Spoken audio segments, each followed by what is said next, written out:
বিশ্বনবীর বয়স তখন প্রায় 51 বছর। কত বছর? বিশ্বনবীর সবচেয়ে কাছের মানুষ খাদিজা রাদিয়াল্লাহু তাআলা আনহা ইন্তেকাল করেছেন। বিশ্বনবী বড্ড কষ্ট পেলেন, হৃদয়টা ভেঙে খান খান। যিনি ঘরের ভেতরে বিশ্বনবীকে সান্ত্বনা দিতেন, ভালোবাসা দিতেন, বাইরে গেলে কুরাইশরা বকাঝকা করে, অত্যাচার করে, কিন্তু আম্মাজান খাদিজা রাদিয়াল্লাহু তাআলা আনহা ঘরটারে এমন শান্তির নীড় বানায় রেখেছেন, এই ঘরের ভিতরে ঢুকলে বিশ্বনবীর কলিজাটা ঠান্ডা হয়ে যেত। এজন্য রব্বুল আলামিন বলেন, খাদিজা, ও আমার বান্দি খাদিজা, জান্নাতে এমন স্পেশাল একটা ঘর আমি তোমার জন্য রেডি করে রেখেছি। ওই ঘরের মধ্যে কোনো আওয়াজ নাই, ওই ঘরের মধ্যে কোনো নয়েজ নাই, ওই ঘরে কোনো বিশৃঙ্খলা নাই। কারণ মক্কার জমিনে আমার নবী কুরাইশদের বিশৃঙ্খলা, নয়েজ আর ঝামেলাগুলোকে উপেক্ষা করে যখন তোমার ঘরের ভিতরে ঢুকতো, ঘরটারে তুমি শান্তির নীড়, ঠান্ডা, নীরব, নিস্তব্ধ, নিঝুম আর শান্তির নীড় বানিয়ে রেখেছ।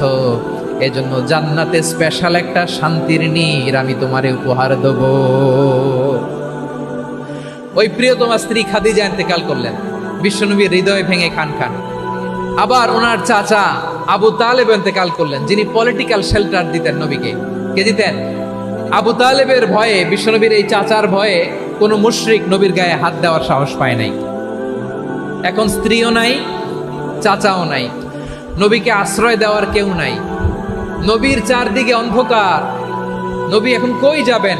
আমার পেয়ারা নবী নতুন স্টেশন খুঁজতেছেন, নতুন দাওয়াতি প্ল্যাটফর্ম খুঁজতেছেন। তিনি যায়েদ বিন হারেসা রাদিয়াল্লাহু তাআলা আনহুকে নিয়ে মক্কার পাশের একটা নেইবরিং সিটি তায়েফে চলে গেলেন। কোথায় চলে গেলেন? লালমনিরহাটের ভাইয়ের আওয়াজ করে বলেন, কোথায় গেলেন? তায়েফে চলে গেলেন দিনের দাওয়াত দেওয়ার জন্য। কি দেওয়ার জন্য? নাকি জমি কিনতে গেছিলেন? জমি কিনতে, দুনিয়ার যশ খ্যাতির জন্য, নিজের কোনো লাভের জন্য? তায়েফবাসীদেরকে জাহান্নামের আগুন থেকে বাঁচানোর জন্য। আওয়াজ করে বলতে হবে, ঠিক কিনা? বিশ্বনবী বিশাল মরুপথ, পাহাড়ি পথ পাড়ি দিয়ে তায়েফের মরুজমিনে গেলেন কোরআনের দাওয়াত নিয়ে, ইমানের দাওয়াত নিয়ে। কিন্তু তায়েফের লোকেরা বিশ্বনবীর দাওয়াতকে শুধু প্রত্যাখ্যান করেই থামে নাই, তারা বিশ্বনবীর সাথে অত্যন্ত খারাপ আচরণ করেছে।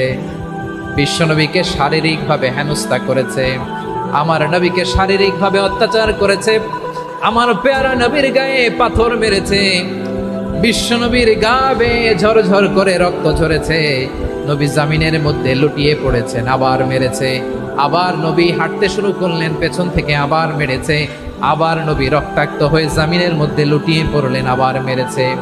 বিশ্বনবীর মতো এত সুস্ত্রী মানব, বিশ্বনবীর মতো এত শুভ্র মানব, বিশ্বনবীর মতো এমন চমৎকার দেহাবয়ব দিয়ে রব্বুল আলামিন কাউকে বানান নাই। এরকম চমৎকার মানুষটাকে তারা তায়েফের ওই জমিনে রক্তাক্ত করেছে। বিশ্বনবী দুনিয়ার কোনো স্বার্থের জন্য সেখানে যান নাই, নিজের কোনো লাভের জন্য, প্রাপ্তির জন্য যান নাই, তায়েফবাসীদের জাহান্নামের আগুন থেকে বাঁচাতে গিয়েছেন। ঠিক কিনা বলেন? খেয়ে না খেয়ে দিন প্রচারের কাজে নিজেকে দিয়েছ বিলিয়ে, তায়েফের কাফিরেরা চিনল না সে আলো, দুষ্ট ছেলেদের পিছু দিল লেলিয়ে। পাথরের আঘাতে ক্ষত বিক্ষত হয়ে সারা শরীর থেকে রক্ত ঝরে। হে রাসূল, তোমাকে ভুলি আমি কেমন করে? হে রাসূল, তোমাকে ভুলি আমি কেমন করে? পারেন না আপনারা? ধরুন আমার সাথে। হাজার ব্যথা বেদনার পরে ফিরে আসনি তুমি আপন ঘরে, দিনের আলো তুমি ছড়িয়ে দিতে চলে গেলে মদিনায় মক্কা ছেড়ে। হে রাসূল, তোমাকে ভুলি আমি কেমন করে? হে রাসূল, তোমাকে ভুলি আমি কেমন করে? ঠিক কিনা বলে? প্রিয় ভাইরা, তায়েফের ছেলেরা নবীকে রক্তাক্ত করল। আমার নবী কই যাবে? কই যাবে? মক্কায় জায়গা নাই, তায়েফে জায়গা নাই। তায়েফ থেকে ভারাক্রান্ত মন নিয়ে আমার নবী মক্কায় ফিরে আসলেন। বিশ্ব নবী মক্কায় ঢুকতে পারেন না। মক্কার মরুভূমির দিকে তাকিয়ে, উপত্যকার দিকে তাকিয়ে বিশ্বনবী ধা ধা করে কাঁদেন, ঝরঝর করে। নবীর চেহারা মোবারক থেকে চোখের পানিগুলো বেয়ে বেয়ে পড়ে। আমার জন্মস্থান, আমার শৈশব, কৈশোর, যৌবন কেটেছে এই মক্কায়। আমার এলাকায় আমি ঢুকতে পারি না। বিশ্বনবী মক্কার অনতি দূরে দাঁড়িয়ে জায়েদকে পাঠালেন, জায়েদ যাও দেখো কেউ আমাকে সাপোর্ট করার মতো আছে কিনা, যাও অমুকের কাছে যাও। জায়েদ গেলেন, তারাও প্রত্যাখ্যান করে ফিরিয়ে দেয়। বিশ্বনবী বললেন যাও অমুক লোকের কাছে যাও, তিনিও প্রত্যাখ্যান করে ফিরিয়ে দিলেন। কেউ বিশ্বনবীকে আশ্রয় দিতে রাজি হয় না। নিজ জন্মভূমিতে বিতাড়িত বিশ্বনবী, সর্বশেষ বিশ্বনবী বললেন যাও মুতঈম ইবনে আদির ঘরে যাও। মুতঈম ইবনে আদি মুশরিক, তার কাছে যাও। গেলেন, মুতঈম ইবনে আদি রাজি হয়ে গেল। সুবহানাল্লাহ বলেন। দেখেন অনেক বিপদের সময়ও আমি নিজে সাক্ষী, সামাজিকভাবে রাজনৈতিকভাবে কত ঝঞ্ঝা, কত ষড়যন্ত্র, কত কনস্পাইরেসি পাড়ি দিয়ে আমাদেরকে সামনে এগিয়ে যেতে হয়। এই শত্রুদের ভেতরেও একজনকে দাঁড় করিয়ে দেয় যে আল্লাহর কোরআনের জন্য রেডি হয়ে যায়। করেন সুবহানাল্লাহ। মুতঈম ইবনে আদি, আল্লাহ তার মনকে নরম করে দিলেন। মুতঈম বলে মুহাম্মদ আমি তোমাকে আশ্রয় দিব। তার দুই ছেলেকে পাঠালেন, যাও খোলা তলোয়ার নিয়ে, স্কট দিয়ে, গার্ড অফ অনার দিয়ে মুহাম্মদকে মক্কায় ঢুকাও আর বলো আমি আমান দেব। আমান কি দিব? আমান মানে সিকিউরিটি, নিরাপত্তা। সিকিউরিটি ছাড়া, আমান দেওয়া ছাড়া কেউ থাকতে পারতো না মক্কায়। দুই ছেলে বিষ্ণু ইসা ইসলামকে নিয়ে আসলো। নবী কাবার চারদিকে তাওয়াফ করলেন, নামাজ পড়লেন। আবু জাহেল, উতবা, শাইবা, ওয়ালিদ ইবনে মুগীরা সবাই দেখে, কেউ কিছু করতে পারে না। কারণ মুতঈম ইবনে আদি ঘোষণা দিয়েছেন আমি মুহাম্মদকে আমান দিয়েছি, মুহাম্মদের গায়ে যেন কেউ স্পর্শ না করে। আওয়াজ করে পড়েন সুবহানাল্লাহ। নবীর এই বিপদকালে মুহূর্তে মুতঈমের হৃদয়টারে নরম করে দিল কে? আচ্ছা লালমনিরহাটের ভাইয়েরা বলেন, এই মুতঈম কি মুসলিম ছিল না মুশরিক? সবাই বলতে হবে মুসলিম না মুশরিক?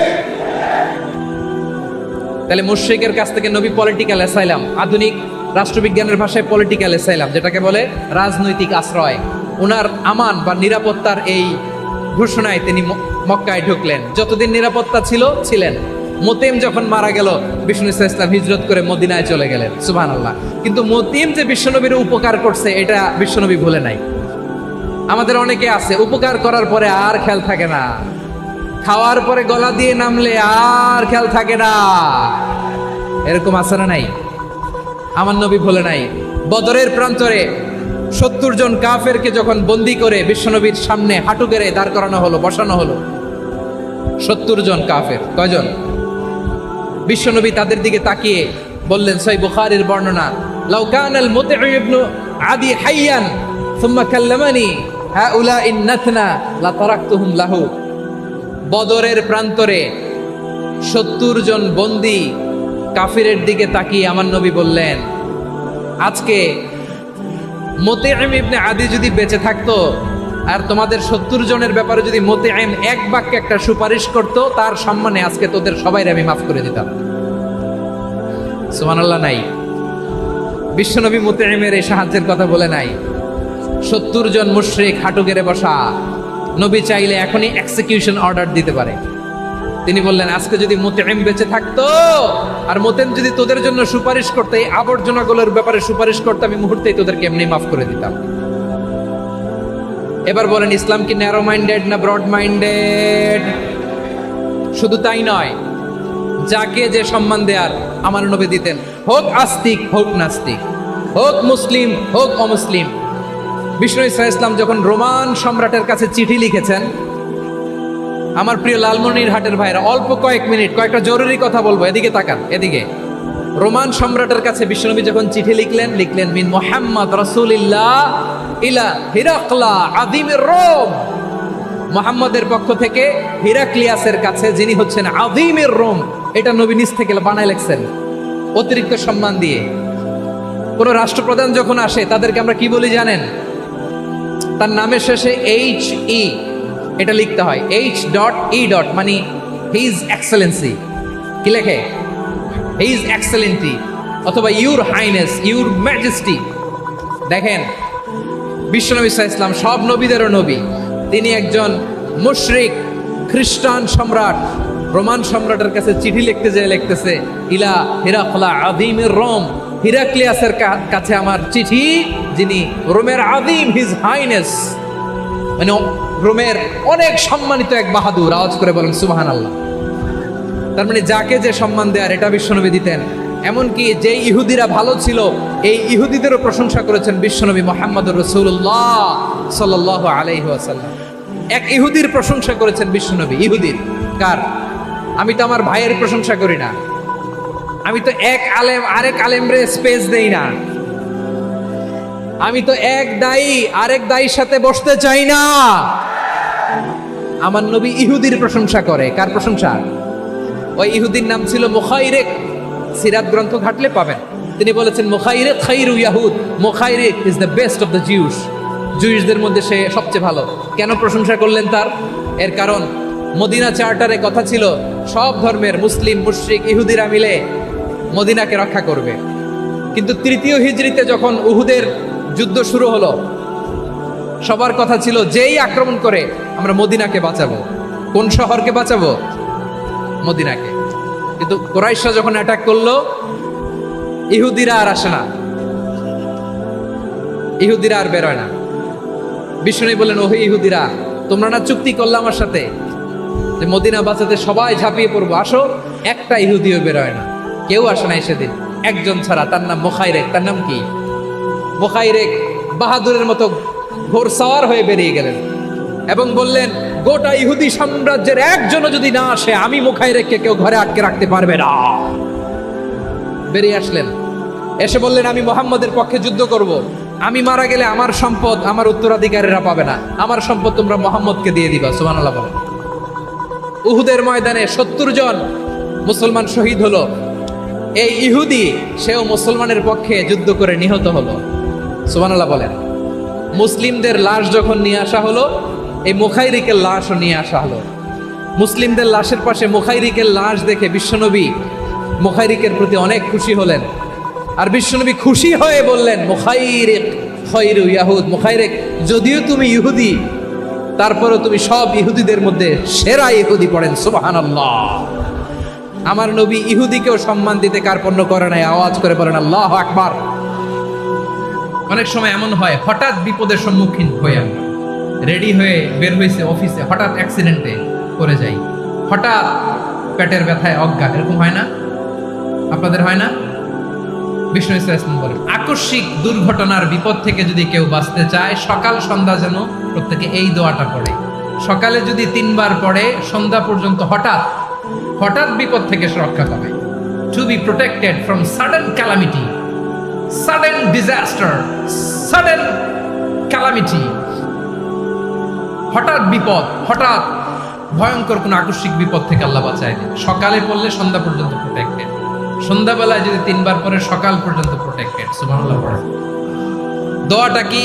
দোয়াটা হচ্ছে বিসমিল্লাহিল্লাযী লা ইয়াদুররু মা'a ইসমিহি শাইউন ফিল আরদি ওয়ালা ফিস সামাই ওয়া হুয়াস সামিউল আলীম। ছোট না? অনেক ছোট, মুখস্থ করবেন। বিসমিল্লাহিল্লাযী লা ইয়াদুররু মা'a ইসমিহি শাইউন ফিল আরদি ওয়ালা ফিস সামা। ওই আল্লাহর নাম নিচ্ছি, যে আল্লাহর নামের বরকতে আকাশ জমিনের কোনো কিছু কারো কোনো ক্ষতি সাধন করতে পারে না। তিনি সর্বশ্রোতা, সর্বজ্ঞ। সুবহানাল্লাহ পড়েন। পড়বেন এই দোয়াটা, বিসমিল্লাহিল্লাযী লা ইয়াদুররু মা'a ইসমিহি শাইউন ফিল আরদি ওয়ালা ফিস সামাই ওয়া হুয়াস সামিউল আলীম। ফজরের পরে 3 বার, মাগরিবের পরে 3 বার যদি কেউ পড়ে, প্রোটেক্টেড, যে কোনো হঠাৎ বিপদ থেকে প্রোটেক্টেড। প্রোটেক্ট করেন কে? ওই আল্লাহর নাম নিচ্ছি, যে আল্লাহর নামের ওসিলায় আকাশ জমিনের কোনো কিছু কোনো ক্ষতি করতে পারে না। সুবহানাল্লাহ পড়েন। আচ্ছা, এবার আমাদের জীবনে দুশ্চিন্তা আছে না নাই বলেন? Tension, hyper tension, anxiety, depression, চিন্তা, টেনশন নাই, এরকম কে কে আছে দেখি? হাত তোলেন। ওই যে হাত তুলছে এক আল্লাহর ওলি, ওই যে। টেনশন নাই তোমার? মাশাআল্লাহ। ও না বুঝে তুলছে, ঝোঁকের চোটে, জোশের ঠেলায় ধাক্কায় তুলে ফেলছে। সবার জীবনে টেনশন আছে না নাই? এই দুশ্চিন্তা, পেরেশানি, মারাত্মক পেরেশানি থেকে মুক্তি পাওয়ার জন্য বিষ্ণু ইসলাম 2টো দোয়া পড়তেন। কয়টা? অনেকগুলো পড়তেন। স্পেশাল দুটো দোয়া আজকে আপনাদের শিখায়া যাব, শুনবেন না? কষ্ট হচ্ছে? সংক্ষিপ্ত মুনাজাত দিয়ে দেই। ওরে আল্লাহ, আমি তো 9:30 ক্রস করে ফেলছি মাসুদ ভাই, খেয়াল করে নেই। আরো কয়েক মিনিট, ঠিক আছে ঠিক আছে। পেরেশানিতে পড়লে, টেনশনে পড়লে এই দোয়াটা, প্রিয় ভাইরা, বিষ্ণু ইসলাম যখন খুব বিপদে পড়তেন, দুশ্চিন্তা ওনাকে ঘিরে ধরতো, উনি পড়তেন ইয়া হাইয়ু ইয়া কাইয়ুম বিরহমাতিকা আস্তাগীথ, ইয়া হাইয়ু ইয়া কাইয়ুম বিরহমাতিকা আস্তাগীথ, ইয়া হাইয়ু ইয়া কাইয়ুম, হে শাশ্বত অবিনশ্বর, হে চিরঞ্জীব, বিরহমাতিকা আস্তাগীথ, তোমার রহমতের উসিলায় তোমার কাছে ফরিয়াদ করি। এটা পড়তেন। আবার আরেক বর্ণনায় এসেছে ইয়া হাইয়ু ইয়া কাইয়ুম বিরহমাতিকা আস্তাগীথ আসলিহ লি শা'নি কুল্লাহু ওয়ালা তাকিলনি ইলা নাফসি তারফাতা আইন। আসলিহ লি শা'নি কুল্লাহ, আল্লাহ আমার সবকিছু আপনি সেটেল করে দেন। আমাদের সব ঝামেলা সেটেল করে দিতে পারে কে? আমরা তো সেটেলমেন্টের জন্য এসপি সাহেবের কাছে যাই, ডিসি সাহেবের কাছে যাই, অমুক ভাইয়ের কাছে যাই, তমুক ভাইয়ের কাছে যাই। এই দোয়া পড়লে আরশের উপর থেকে আপনার ম্যাটার সেটেল করে দিবে কে? তাহলে পড়বেন ইয়া হাইয়ু, হে চিরঞ্জীব। হাইয়ু মানে চিরঞ্জীব, যিনি চিরকাল বেঁচে থাকবেন, মরবেন না। আল্লাহ মরবেন? তার কোনো লয় আছে? ক্ষয় আছে? সূরা রহমানে আল্লাহ বললেন কুল্লু মান আলাইহা ফানি ওয়া ইয়াবকা ওয়াজহু রাব্বিকা যুল জালালি ওয়াল ইকরাম ফাবিআইয়ি আলাই রাব্বিকুমা তুকাল্লিবান। জমিনে যা আছে সব ফান, ভ্যানিশ হয়ে যাবে, নিশ্চিহ্ন হয়ে যাবে, শেষ হয়ে যাবে, সব বিলুপ্ত হয়ে যাবে, একজন ছাড়া। জোরে বলেন তিনি কে? ইয়া হাইয়ু, আমার সাথে আওয়াজ করে পড়েন ইয়া হাইয়ু ইয়া কাইয়ুম ইয়া হাইয়ু ইয়া কাইয়ুম বিরহমাতিকা আস্তাগীথ আসলিহ লি শা'নি কুল্লা ওয়ালা তাকিলনি ইলা নাফসি তারফাতা আইন। এভাবে দোয়া করলে আপনাকে বিপদ মুক্ত করবে কে? এই দোয়াটা কেন পছন্দ আল্লাহর কাছে? কারণ এখানে আল্লাহর দুইটা সুন্দর নাম আছে, গুণবাচক নাম, আল হাই, আল কাইয়ুম, এই দুটো নাম আছে এখানে। আবার এই দুইটা আয়াতুল কুরসির অংশ। আয়াতুল কুরসির শুরুতে এটা আছে না নাই? হ্যাঁ, আছে না নাই? 3 নাম্বার কারণ, এটা ইসমে আজম। কোন দোয়াটা ইসমে আজম? যে দোয়া ওসিলায় দোয়া করলে আল্লাহ দোয়া ফেরায় না। অনেকগুলো মত আছে, সবচেয়ে ভ্যালিড মত হচ্ছে এটা, ইয়া হাইয়ু ইয়া কাইয়ুম, এর ওসিলা দিয়ে দোয়া করলে দোয়া কবুল করে কে? 2 নম্বরে বিশ্বনবী মারাত্মক বিপদে পড়লে আরেকটা দোয়া পড়তেন, আল্লাহুম্মা ইন্নী আবদুক। আগে দোয়াটা পড়ি, শুনেন। আল্লাহুম্মা ইন্নী আবদুক ওয়া ইবনু আবদিক ওয়া ইবনু আমাতিক নাসিয়াতি বিয়াদিক মাদিন ফিয়া হুকমুক আদলুন ফিয়া কাদাউক আসআলুকা বিকুল্লি ইসমিন হুয়া লাক সাম্মাইতা বিহি নাফসাক আও আনসালতাহু ফি কিতাবিক আও আল্লামতাহু আহাদাম মিন খালকিক أو استأثرت به في علم الغيب عندك أن تجعل القرآن ربيع قلبي ونور صدري وجلاء حزني وذهاب همي। سبحان الله পড়েন। বিষ্ণুই বলতেন আল্লাহুম্মা ইন্নী আবদুক, ও আল্লাহ আমি আপনার গোলাম, ওয়া ইবনু আবদিক, গোলামের ঘরের গোলাম, ওয়া ইবনু আমাতিক, বাদীর ঘরের গোলাম। মানে আল্লাহ আমি আপনার গোলাম, আমার বাবা আব্দুল্লাহ ছিল আপনার গোলাম, আমার মা আমিনা ছিল আপনার বাদী। মানে আমরা গোলাম বংশের, সব গোলাম। নিজের এর চেয়ে আর ছোট করে আল্লাহর কাছে উপস্থাপন করা যায় আমার ভাইরা? কথা কি বুঝতেছেন? নিজেকে এর চাইতে ছোট, নগণ্য আর তুচ্ছ করে আল্লাহর সাথে প্রেজেন্ট করা যায়? বিশ্বনবী বললেন ও আল্লাহ আমি আপনার গোলাম, গোলামের ঘরের গোলাম, দাসীর ঘরের গোলাম, নাসিয়াতি বিয়াদিক, আমার মাথার চুলের ছুটি আপনার হাতের মুঠোয়। আপনি ডানে টান দিলে আমি ডানে যেতে বাধ্য, আপনি বাঁয়ে টান দিলে বাঁয়ে যেতে বাধ্য। সুবহানাল্লাহ বলেন। পিছনে 2-1 ভাই দাঁড়ালেন কেন? হ্যাঁ, বসুন। জায়গা চেঞ্জ করতেছে, সেই দুপুর থেকে বসে আছে, আমি জানি। মাশাআল্লাহ, কেউ 2-1 বেরিয়েছে, গ্যাপ পূরণ করতেছে। মাশাআল্লাহ। পড়েন সুবহানাল্লাহ আলহামদুলিল্লাহ লা ইলাহা লা ইলাহা ইল্লাল্লাহ মুহাম্মাদুর রাসূলুল্লাহ সাল্লাল্লাহু আলাইহি ওয়াসাল্লাম। বিশ্বনবী বললেন, আল্লাহ আমার মাথার চুলের ঝুঁটি আপনার হাতের মুঠোয়। আচ্ছা, এইভাবে কাকে ধরা হয় যে খুব ছোট, ঠিক কি না? নিজেকে কত ছোট করলেন বিশ্বনবী। ও আল্লাহ, আমার মাথার চুলের ঝুঁটি আপনার হাতের মুঠোয়, আপনি ডানে টানলে আমি ডানে যাব, বায়ে টানলে বায়ে যাব।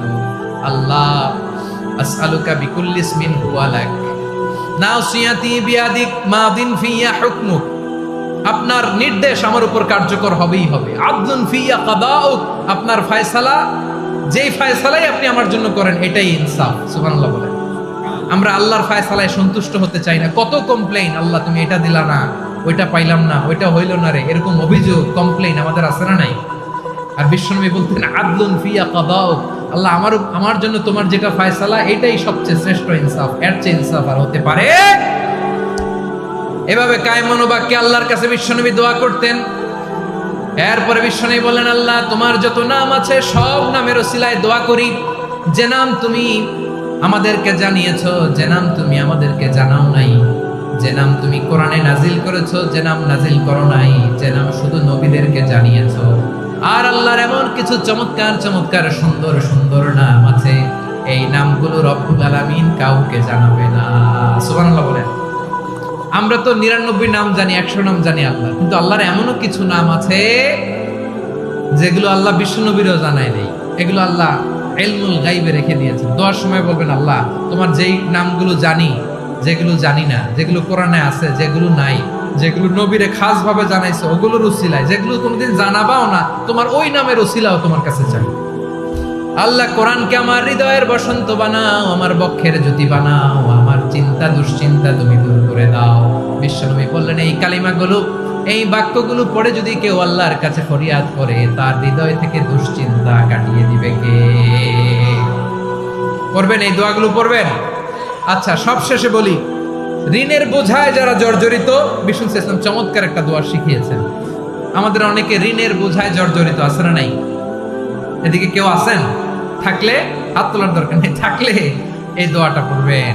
এক সাহাবীর নাম আবু উমামা, নামাজের ওয়াক্ত ছাড়া উনি মসজিদে যেয়ে বসে আছে। বিশ্বনবী বললেন, কি রে আবু উমামা, নামাজের তো ওয়াক্ত হয় না, মসজিদে কি?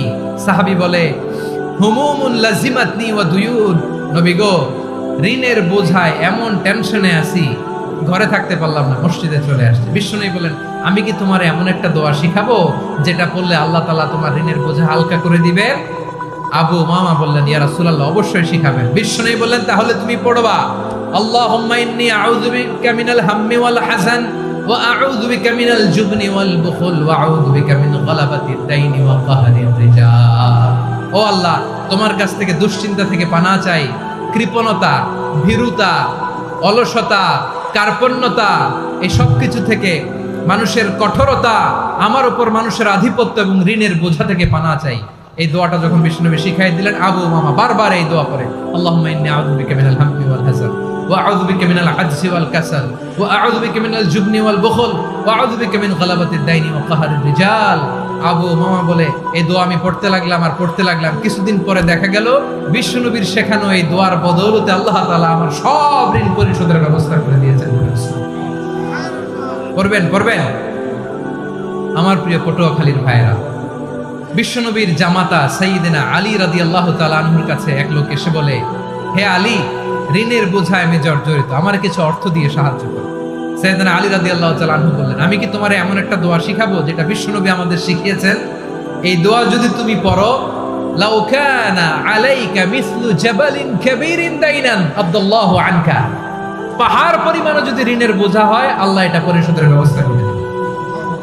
ছোট্ট একটা দোয়া বিশ্বনবী শিখালেন, বললেন, তুমি পড়বা, আল্লাহুম্মা কফিনি বিহালালিকা আন হারামিকা ওয়া আগনিনি বিফাদলিকা আম্মান সিওয়াক। বুঝতে আছে? হ্যাঁ, আছে। আল্লাহুম্মা কফিনি বিহালালিকা আন হারামিক, আল্লাহ তোমার হালাল দিয়ে আমাকে পরিতুষ্ট করো, হারাম থেকে বাঁচিয়ে রাখো, আর তোমার অনুগ্রহে মানুষের মুখাপেক্ষী যেন আমি না হই, আমি যেন সবসময় তোমার মুখাপেক্ষী হয়, ওই তৌফিক দিও। সুবহানাল্লাহ পড়েন। এই দোয়া বেশি বেশি পড়লে ঋণের বোঝা হালকা করে দিবে কে? তাহলে প্রিয় ভাইয়েরা, বিপদে পড়লেই প্রথমে কি পড়বেন? পটুয়াখালী ভুইলা গেছে। বিপদে পড়লেই প্রথমে ইন্না লিল্লাহ কি বলে নিজেকে আল্লাহর কাছে সঁপে দিতে হয়? হাসবুনাল্লাহ। চরম বিপদে দেয়ালে পিঠ থেকে গেছে, তখন লা ইলাহা ইল্লা আনতা সুবহানাকা ইন্নী কুনতু মিনাজ জালিমিন। এরপরে লা ইলাহা ইল্লাল্লাহুল আযীমুল হালিম, এই দোয়া। আকস্মিক বিপদ, হঠাৎ যেন কোনো বিপদ আমাকে পেয়ে না বসে, এটার জন্য বিসমিল্লাহিল্লাযী লা ইয়াদুররু মা ইসমিহি শাইউন ফিল আরদি ওয়ালা ফিস সামাই ওয়া হুয়াস সামিউল আলীম। সকালে 3 বার, রাতে 3 বার। আর মারাত্মক tension, hyper tension, anxiety, depression থেকে বাঁচার জন্য 2 দোয়া, ইয়া হাইয়্যু ইয়া কাইয়্যুম, ইয়া হাইয়্যু ইয়া কাইয়্যুম, মনে থাকবে। আর আল্লাহুম্মা ইন্নী আবদুক, এই দোয়া। ঋণ থেকে বাঁচার জন্য 2 দোয়া, আল্লাহুম্মা ইন্নী আউযু বিকা মিনাল হাম্মি ওয়াল হাযান, এটা। আর আল্লাহুম্মা কফিনি বিহালালিকা আন হারামিকা ওয়া আগনিনি বিফাদলিকা আম্মান সিওয়াক। আর সব সময় পড়ার জন্য একটা আমল দিয়ে যাই, উঠতে বসতে, অফিসে যাচ্ছেন, অফিস থেকে ফিরতেছেন, বসে আছেন, শুয়ে আছেন, ছোট্ট এক শব্দে আমরা যেন বেশি বেশি পড়ি আস্তাগফিরুল্লাহ। আওয়াজ করে আমার সাথে পড়ুন আস্তাগফিরুল্লাহ। আবার পড়ুন আস্তাগফিরুল্লাহ। আল্লাহ রাসূল সাল্লাল্লাহু আলাইহি ওয়াসাল্লাম বলেন, মান লাজিমাল ইস্তিগফার, যে সব সময় এরকম ইস্তিগফারের সাথে লেগে থাকে, জাআলাল্লাহু লাহু মিন কুল্লি যিকিন মাখরাজা, আল্লাহ তাআলা তাকে কোনো বিপদে আটকান না, সে জীবনে আটকাবে না।